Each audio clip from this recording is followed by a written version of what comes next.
মুসলমান না হয়ে মাটির নিচে আইসো, কারণ কবর কারোর জন্য জান্নাতের বাগান, আবার কবর কারোর জন্য জাহান্নামের ঘর।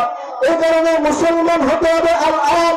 এখন আল্লাহ রাব্বুল আলামিন হযরত ইব্রাহিম আলাইহিস সালাতু ওয়াস সালামকে বললেন, ক্বালা লাহু রাব্বুহু আসলিম, হে ইব্রাহিম তুমি মুসলমান হয়ে যাও।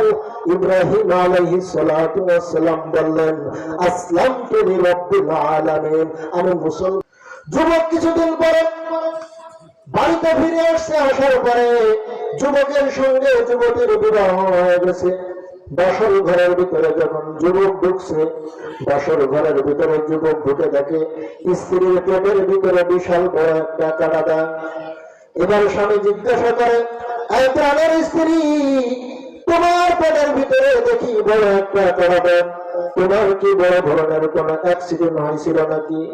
স্ত্রী বলে, না না, আমার বড় ধরনের কোন অ্যাক্সিডেন্ট হয় নাই। তাহলে এই কাটা দাগ কিসের দাগ? স্ত্রী ডাক দিয়ে বলে, প্রাণের স্বামী, আমি যখন দুনিয়ার ভিতরে আসছিলাম, আমার মায়ের একটা গোলাম ছিল। এই গোলাম আমার পেটের ভিতরে ছুরি চালায় দিয়া এই গোলাম ওখান থেকে বহু দূর পালায় গেছে।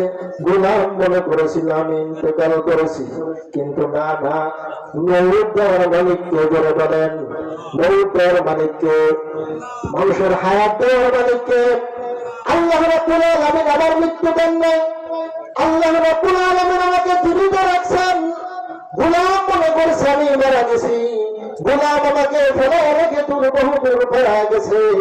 যখন যুবক কথা শুনছে, যুবক ডাক দেয়া বলে, প্রাণের স্ত্রী আমার, তাহলে তুমি একটা সত্য কথা শুনে নাও, যে গোলামটা তোমার পেটের ভিতরে ছুরি মেরেছিল, সে গোলাম আর কেউ নাই। আমার দিকে তাকায় দেখো, আজ থেকে বহু বছর আগে আমি তোমার পেটের ভিতরে ছুরি মেরে পালাইছিলাম। স্বামী এবার ডাক দেয়া বলে, প্রাণের স্ত্রী আমার, তোমার পেটের ভিতরে কি জন্য আমি ছুরি মেরেছিলাম, তোমার কি জানবার মন চাই না? স্ত্রী বলে, হ্যাঁ আমার তো জানবার মনে চাই, কি কারণে আমার পেটের ভিতরে আপনি ছুরিঘাত করেছিলেন? স্বামী ডাক দেয়া বলে, প্রাণের স্ত্রী আমার, তুমি যখন দুনিয়ার ভিতরে আগমন করলা, আমার এমন একটা লোকের সঙ্গে সাক্ষাৎ হয়েছিল, যে লোকটা আমাকে বলেছিল এই যে নবজাতক শিশু দুনিয়ার ভিতরে আসছে, এই 100 জন পুরুষের সঙ্গে যেটা করবে, 100টা পুরুষের সতীত্ব নষ্ট করে ফেলবে, এই রাগ আর গুসাই আমি তোমার পেটের ভিতরে ছুরি মেরেছিলাম। প্রাণের স্ত্রী আমার আরো একটা সত্য কথা বলেছিল, আর বলেছিল তুমি 100 জন পুরুষের সঙ্গে সতীত্ব নষ্ট করবা ঠিকই, কিন্তু সামান্য একটা মাকড়সার কারণে তোমার মৃত্যু হবে। প্রাণের স্ত্রী আমার, আমি তো একটা সত্য ঘটনা পেয়ে গেছি। স্ত্রী এবার চিন্তা করলো, সব তো আমার স্বামী জেনে গেছে, চুরি চাবারি করে আর কোনো লাভ নাই, কথা গোপন করে কোনো লাভ নাই, আমি আমার স্বামীর কাছে সবকিছু স্বীকারোক্তি দিয়ে দেই। স্ত্রী বলতেছে, প্রাণের স্বামী আমার, সত্যি সত্যি আমি 100 পুরুষের সঙ্গে জিনা করে ফেলছি, 100 পুরুষের সঙ্গে আমি আমার সতীত্ব নষ্ট করে ফেলছি। এবার স্বামী ডাক দেয়া বলে, তাহলে তো কথা সত্য, কথা ক্লিয়ার, 100 জন পুরুষের সঙ্গে যখন তুমি সতীত্ব নষ্ট করে ফেলেছো, আর একটা ভবিষ্যৎবাণী বলে দিয়েছিল তোমার সামান্য একটা মাকড়সার কারণে তোমার মৃত্যু হবে। তাহলে স্ত্রী এবার ডাক দেয়া বলতেছে, প্রাণের স্বামী গো আমার, টাকা পয়সা ধন দৌলতের তো কোনো অভাব নাই আপনার, আমার জন্য এমন একটা ঘর বানিয়ে দেন যেখানে মাকড়সা ঢুকতে পারে না, যেখানে পিপিলিকা ঢুকতে পারে না, এমন একটা ঘর আমার জন্য বানায় দেন। কিন্তু মরণ থেকে যতই পালাও, মরণ তোমায় নেবে ঘিরি, যদিও সুদূর আকাশ পানে পালাও সেটাই লাগা সিঁড়ি।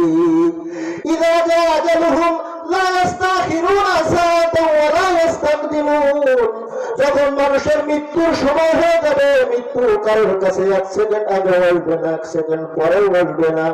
স্ত্রী ডাক দেয়া বলে, প্রাণের স্বামী গো আমার, ধন দৌলত আল্লাহ তো আপনাকে কম দেন নাই, আপনি আমার জন্য এমন একটা বিল্ডিং বানায় দেন, এমন একটা ঘর বানায় দেন যে ঘরের ভিতরে মাকড়সা ঢুকতে পারে না, পিপিলিকাও ঢুকতে পারে না।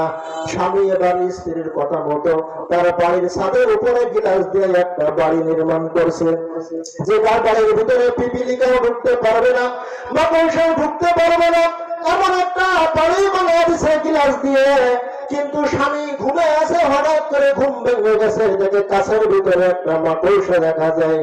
স্ত্রীকে ঘুম থেকে ডাক দিয়ে বলে, প্রাণের স্ত্রী আমার, তাকায় দেখো গিলাসের উপরে একটা মাকড়সা দেখা যায়। স্ত্রী ডাক দিয়ে বলে, এই মাকড়সা নাকি আমার মৃত্যু হবে? এমন মাকড়সা তো আমি জীবনে কত মেরে ফেলছি। স্ত্রী এবার রাগের গুচ্ছায় মাকড়সাটাকে নিচে ফেলছে, নিচে ফেলে লাঠি দিয়ে সুন্দরভাবে মেরে ফেলছে, কিন্তু তার রাগ কমে না। এবার স্ত্রী তার গোয়ালি দিয়ে এমন ভাবে পিষছে, একদম পিষ্ট করে ফেলেছে। আল্লাহ তাআলার কুদরত, মাকড়সার ভিতর থেকে সামান্য একটু কাটা তার পায়ের ভিতরে দিচ্ছে, পায়ের ভিতরে বিধার কারণে ওখানে মৃত্যুর যন্ত্রণা শুরু হয়ে গেছে, জায়গায় ওই মহিলাটা ইন্তেকাল করছে। এই কারণে আল্লাহ রাব্বুল আলামিন বলেন, ইযা জাআ আজালুহুম লা ইস্তাখিরুনা সাআতান ওয়া লা ইস্তাকদিমুন।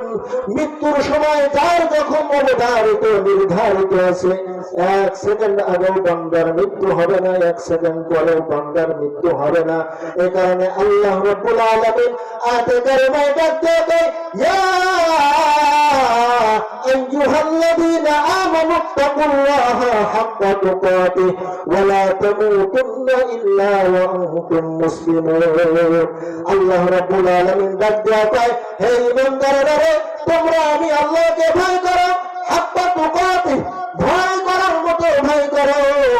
সাবধান সাবধান, মুসলমান না হয়ে তোমরা মাটির নিচে আইসো না, কারণ আল কবরু রাউযাতুম মিন রিয়াজিল জান্নাহ আও হুফরাতুম মিন হুফারিন নার।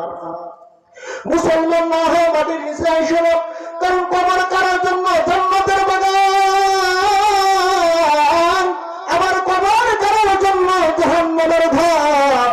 এই কারণে মুসলমান হতে হবে আল-আন।